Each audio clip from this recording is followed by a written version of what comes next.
The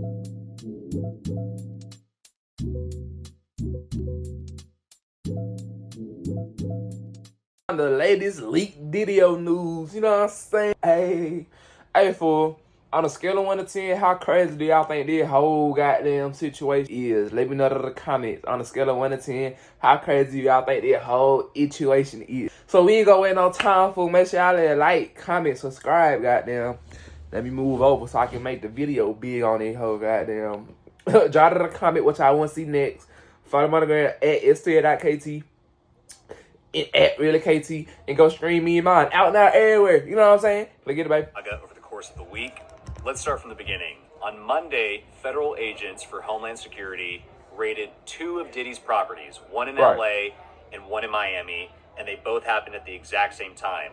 And yes, they were equally as dramatic. The one in Los Angeles was trying to catch him. Helicopters up in the sky. You could see agents storming into his house with guns raised and guns blazing. Florida, they brought LA out ain't even on all the same sorts time. of people from the home, including 2 of his own children. His adult sons, Justin and King Combs, were brought out in handcuffs. They were thrown on the grass, and they were detained for a while as the agents went in, stormed the place, ransacked it, and collected a bunch of evidence. In fact, we actually got some video of the aftermath of his home, and you can see just how badly torn up the place was. They opened safes, they ripped open drawers. Damn. They took electronics with them, including computer parts, computer equipment.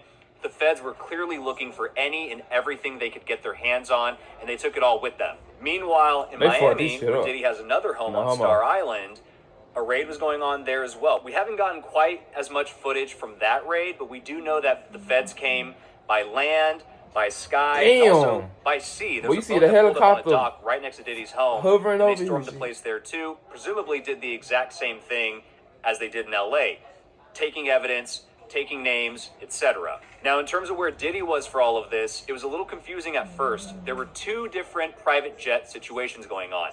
His main private jet, an all-black one, a Gulfstream 5 that he uses pretty often, was actually tracked to an island in the Caribbean called Antigua.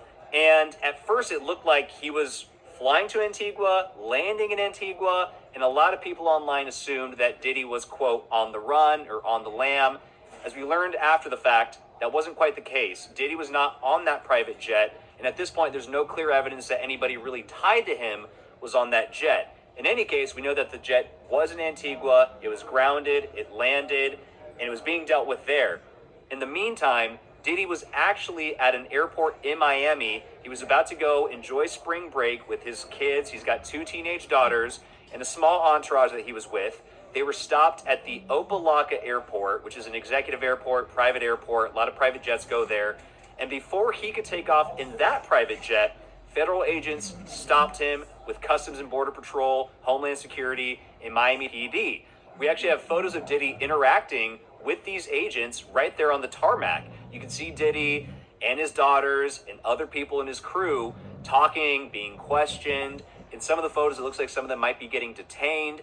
In any case, we know that Diddy himself was not cuffed during this whole ordeal, but somebody was cuffed. A guy named Brendan Paul, 25-year-old young guy, who seems to be an associate of Diddy's, a friend of Diddy's. He actually ended up getting arrested during this whole thing because cops claimed they found drugs in his travel they were just bags. Trying to see if he had possession of cocaine, possession of marijuana. That's what he ended up getting booked for, and he was taken to jail and bonded out the next day.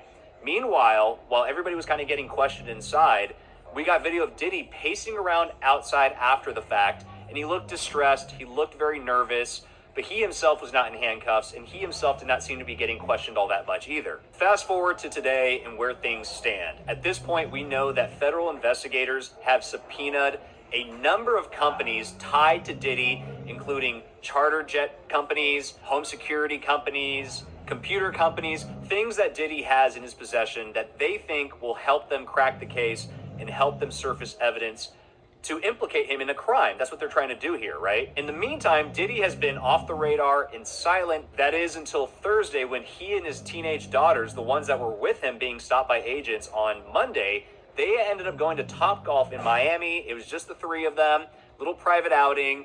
There were photos taken of Diddy there, and he flashed the peace sign. He seems to be kind of telegraphing that I'm good, I'm not worried, I'm not nervous. Of course, we suspect that he probably is very nervous. The fact is, he is not out of the woods yet. He has not been charged or arrested or anything official just yet, but the investigation, frankly, is just starting, and we know the feds are digging deep, trying to find stuff. They're interviewing people, they're going through evidence, they're going through hard drives, they're going through surveillance footage, and they are trying to get him on these sex trafficking claims that have been levied against him in several different lawsuits. Diddy has denied all of those claims. He's denied all of the allegations made in these lawsuits, but a lot of these lawsuits keep on touching on the same theme: alleged sex and human trafficking, including prostitutes. Some of them have alleged that underage people have been in the mix. He's denied all of that, but the feds have obviously heard these claims, and now they're doing their own investigation, trying to see if there's any truth to it. And time will tell if Diddy ends up being charged or not. Of course, TMZ will keep you posted on the story and all the better keep us posted, TMZ. Check back with us. Stay with us. We're on top of it. Of course, y'all miss ass on top of that shit. I'm crying. Damn, fool. What y'all think about that, man? You let me know y'all thoughts and ask questions down in the comments, man. That's it for this video, though, fool. I didn't even know he had 2 daughters, fool. And I didn't even know that they took the picture at Topgolf in Miami. I seen the bike ride with Stevie J, but I ain't see the Topgolf pictures, fool. Y'all let me know that y'all see them all down in the comment, goddamn. That's it for this video, though, fool. Make sure y'all like, comment, subscribe. Drop in the comment what y'all want to see next. Follow my girl at STL.KT and at ReelyKT. And I'm going to see y'all in that video, man. Big brr.